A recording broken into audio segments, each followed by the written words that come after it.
कैसा ऑर्डर करते हैं आप लोग? नहीं समझ आता तो पूछ लीजिए करो ना भाई, जब कानून को समझ समझ के कीजिए, नहीं तो हम कंटेम अगर ड्रॉ कर लेंगे तो फिर महंगा पड़ जाएगा आप लोग। मैडम, क्लेमेंटीन लकड़ा आप हैं? कैसा ऑर्डर करते हैं आप लोग? नहीं समझ आता तो पूछ लीजिए करो ना भाई, जब हमारा ऑर्डर हो चुका है। ये तो सर ने ज्वाइनिंग आपको देना पड़ेगा बाद में, आपका ऑर्डर ठीक होगा, हम आपके ऑर्डर पे क्वेश्चन नहीं कर रहे हैं। लेकिन आप लोगों को थोड़ा समझना चाहिए, जब हाईकोर्ट ने इनको अलाउ कर दिया है, कि स्टे कर दिया है ना, स्टे कर दिया है, तो आपको वहां पे चुपचाप दिमाग नहीं लगाना चाहिए, ज्वाइनिंग करने देना चाहिए था, बाद में रिप्रेजेंटेशन को रिजेक्ट कर दीजिए था, कोई दिक्कत नहीं थी। ये थोड़ा कानून को समझ समझ के कीजिए, नहीं तो हम कंटेम अगर ड्रॉ कर लेंगे तो फिर महंगा पड़ जाएगा आप लोगों को। हम आप लोगों को लीनियंटली छोड़ रहे हैं।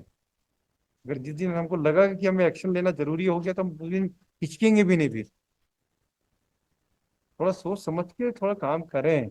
आप सरकार की जिम्मेदार पद में बैठे, है ना। यस। आप ऑर्डर को, ये लाइन को काटिए। बलौदा बाजार भाटापारा में दी गई उपस्थिति को अमान्य किया जाता है, इसमें एक नया ऑर्डर पास कीजिए।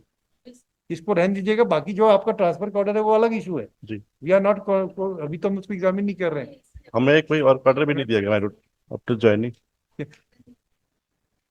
हैं।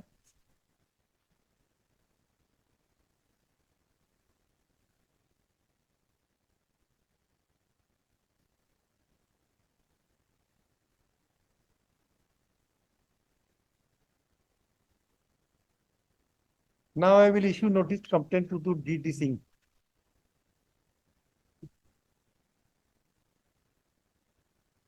जब हमारे स्थिगत करने का आदेश किया तो भाटापारा के अतः अतः अभ्यावेदन को अमान्य कीजिए, तो कहना क्या चाहता है ये?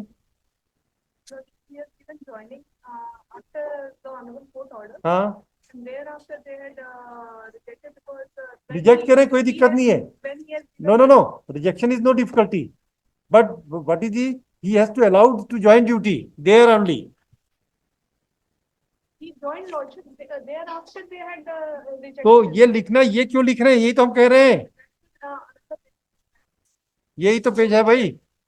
ये स्थगित रखने का निर्देश सात दिया है। तीन 2024 हाँ 11 दिन के गए हैं। हाँ। ज्वाइनिंग किया है। 11 दिन के बाद फिर इन्होंने इनको वहाँ से तो आपको ये लिखना चाहिए कि 11 दिन को ज्वाइन कर चुका है, उसकी चिट्ठी, उसके बाद उनकी उस पीरियड को हम अलाउ करते हुए अब हम अभ्यर्थी निरस्त कर रहे हैं, ये लिखना चाहिए आप लोगों को। मतलब या तो अंग्रेजी हिंदी में नहीं समझ में आते, या हिंदी कमजोर है, तो हम फिर इंग्लिश में ट्रांसलेट करके ऑर्डर करेंगे, या फिर हम लोग अपना कंटेम्प के पावर का इस्तेमाल करना शुरू करें। दो ऑप्शन हम लोग के पास है। व्हाट डू वांट, क्या कहना चाहती हैं आप मैडम?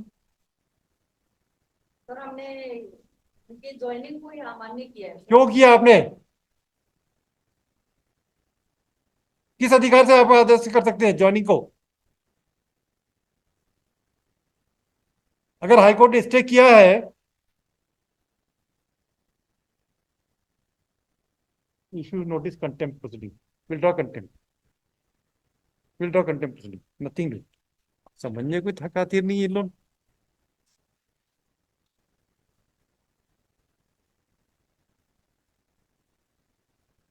देखो भाई, सॉरी सॉरी सर।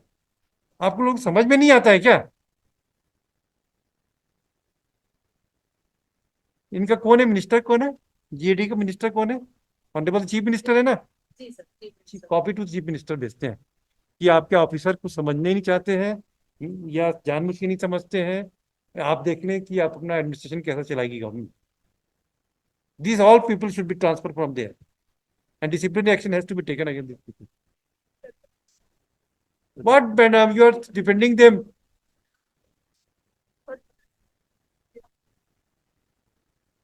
आप वो बोलिए कि 2:15 नया ऑर्डर पास करके बनाइए, 2:15 लेके आइए, ऑर्डर नया बना के दे दीजिए फाइल। आप मंगवाइए, सेक्रेटरी को साइन करेगा, और 2:15 लेके आके तब देखेंगे।